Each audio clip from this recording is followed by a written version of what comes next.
All right, let's unpack this. You've brought us some really great insights into September's self-care rituals. And I have to say, just reading through them, I'm already feeling a little more centered. There's this definite unique energy in September, isn't there? It's not quite summer anymore, not yet deep fall, but it really is this distinct moment for a reset. It absolutely is. Hmm. And what's really compelling, I think, is how the source material positions September. It's not just a transition on the calendar. It's highlighted as a sort of bridge month, like a deliberate pause between the maybe vibrant chaos of summer and the more structured rhythm of autumn. It's framed as an ideal time to reassess what truly fills your cup. Hmm. So our deep dive today is really about exploring your sources, pulling out the most actionable and honestly intriguing ways you can refresh your mind and body during this very unique seasonal shift. Exactly. And the beauty of it, like the sources really emphasize, is that it's about finding these intentional small moments, like the kind that stack up, make a huge difference. It's not about some expensive spa retreat or a complete life overhaul. It's more about just being observant. So yeah, let's dive in and discover how September can become your personal season for gentle but still really profound renewal. Okay, so the sources, they start by really underscoring September's distinct role in our self-care journey. They describe it as that perfect moment between seasons when we can pause, reset, and nourish ourselves before autumn fully arrives. It's almost like nature itself is kind of sending us an invitation, right? The slightly cooler evenings, that subtle shift in the light, even seeing different things at the farmer's market.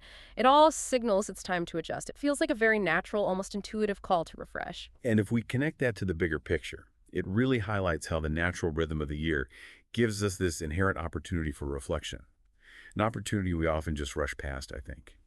The sources here remind us that these changes in light and temperature, well, they aren't just external shifts. They naturally support a change in our internal habits and rhythms, too, which makes September, as one source wisely notes, a perfect opportunity for reflection and routine setting before the holiday season begins. It's like the earth is gently prompting us, slow down, check in, maybe realign before the pace picks up again. That makes perfect sense. So, okay, with this natural invitation, where do we actually begin? The sources suggest we start by tuning into what your body and mind need after the busy summer months. That sounds right. And what's really critical here, and I think this is where a lot of people maybe get it wrong, is that these don't have to be dramatic changes. In fact, the research highlighted suggests that small, consistent practices yield the most meaningful results. So we're not talking about overhauling your entire life overnight, but more like weaving in sustainable habits. Little things. Okay, let's start with giving our minds that gentle reset. The sources propose a really simple idea, just 10 minutes each evening for journaling. The person quoted in one source actually claims this brief practice has completely transformed how I transition between seasons. Just 10 minutes. It's surprising, isn't it, that such a short time could have that kind of impact? It really is surprising. And that's where diving into the backing for this becomes so interesting. The sources, they don't just offer anecdotes, they actually point to research. Psychology Today, for instance, confirming that journaling, even briefly, helps process experiences and regulate emotions. So this isn't just, jotting down your day. It's a structured way to engage with your internal world. Psychology Today emphasizes how just the act of writing thoughts down, getting them out, even briefly, creates a bit of psychological distance. It helps you map your emotional landscape, maybe identify patterns of anxiety or stress before they really take hold. Yeah. And that proactive approach is particularly helpful as our circadian rhythms adjust, less daylight, maybe busier fall schedules coming up. Right. So for you listening, this isn't about writing a novel every night. Far from it. It could simply be gratitude journaling before bed to ease anxiety and improve sleep, something many of us could probably use after a summer of late nights. Or perhaps using seasonal reflection prompts, things that encourage warmth and self-compassion. The sources even suggest simple weekly check-ins asking, what do I need more this season? It's really about making it personal, keeping it quick, and relevant to how you're feeling right now, letting the mind gently download and defrag. Okay, now moving on to how we can support our physical selves in this transition, the body. The sources are very clear on this. Physical movement doesn't need to be intense to be effective. I like the sound of that. They champion gentle, intentional movement, something like a morning walk routine, maybe just 20 minutes to soak in that crisp air and the early autumn light. After a summer where, let's be honest, fitness might have fallen by the wayside, this feels incredibly approachable. Yes, and that emphasis on modest exercise is a really crucial distinction. The Mayo Clinic provides quite a bit of research, which the source highlights, on how even that kind of modest activity positively impacts mental wellness. What they explain is that this isn't just about burning calories. It's more about grounding the nervous system. Even a short walk can reduce cortisol levels, our main stress hormone, and boost those mood-regulating neurotransmitters like serotonin and dopamine. And as daylight hours shorten, that becomes even more critical for just maintaining mental balance.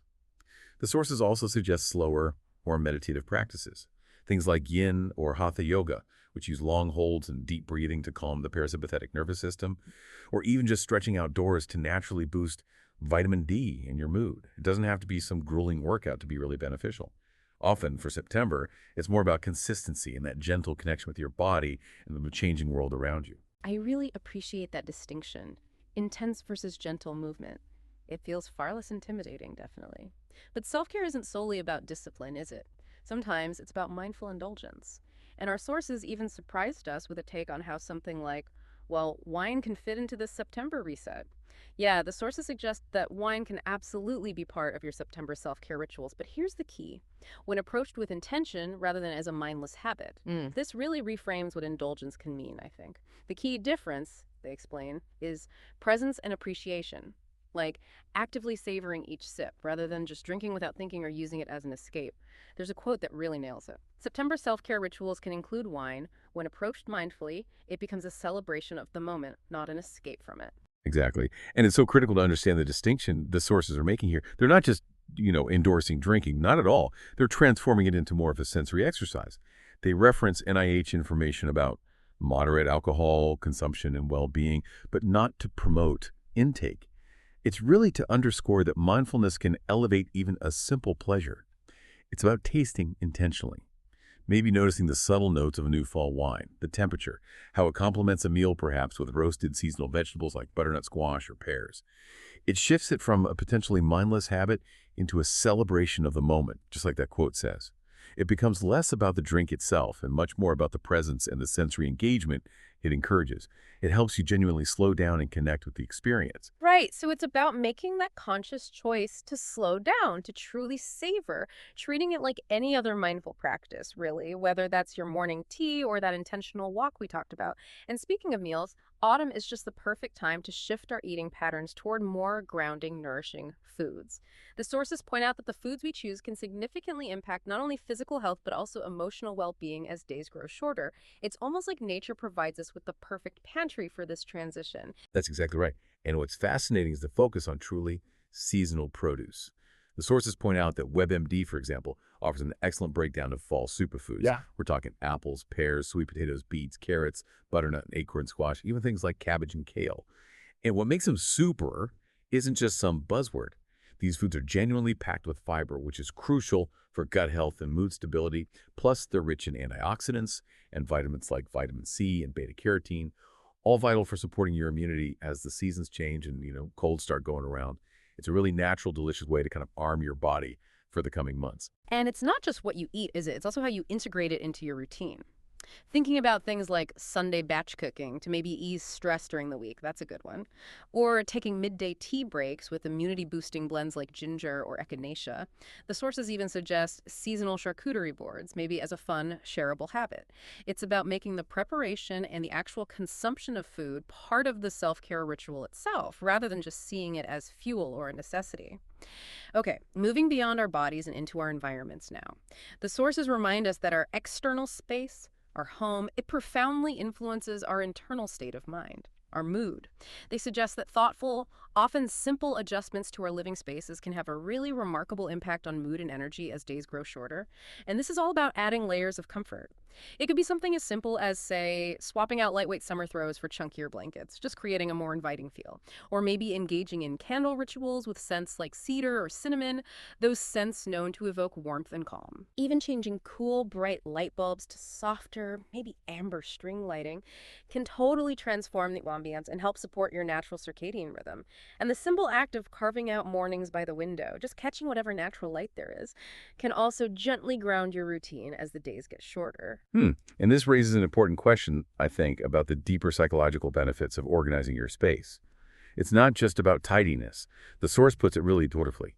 The connection between organization and mental health is profound. Creating order in our physical spaces often helps create clarity in our minds as well. It's more than just tidying up, it's almost a form of mental decluttering.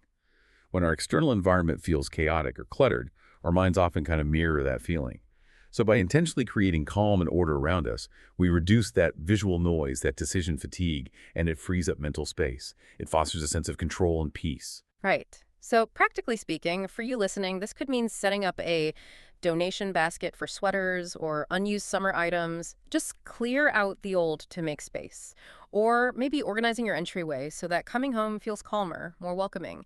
Even just refreshing your bathroom with some Epsom salts and fresh, clean towels can give it a spa-like feel. Simple things. And don't underestimate the power of decorating with nature.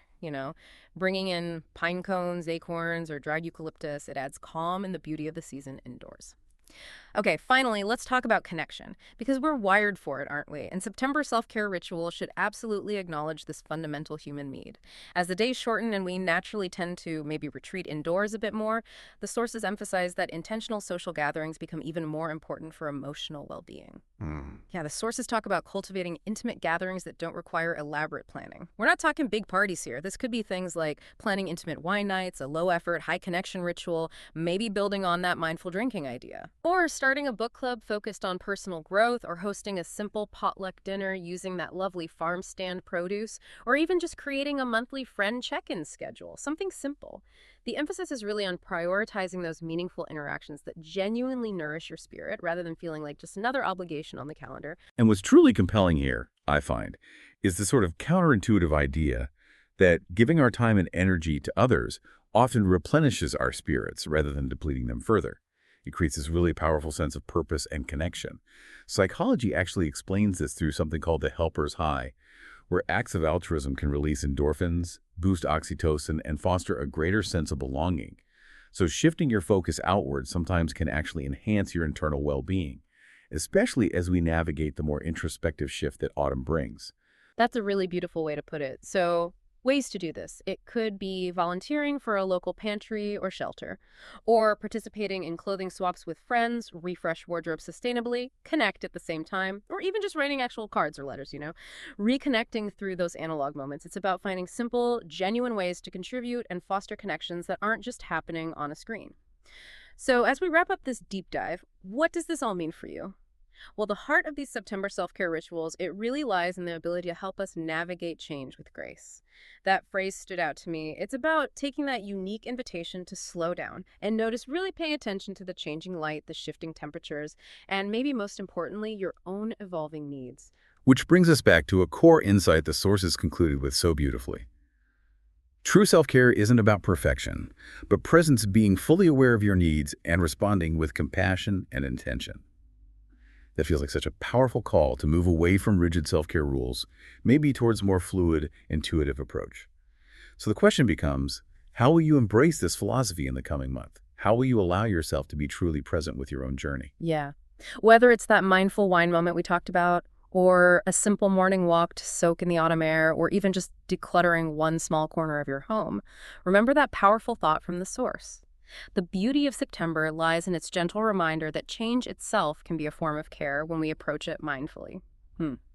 So, what small, intentional ritual will you bring into your September to honor this gentle yet really profound call for renewal?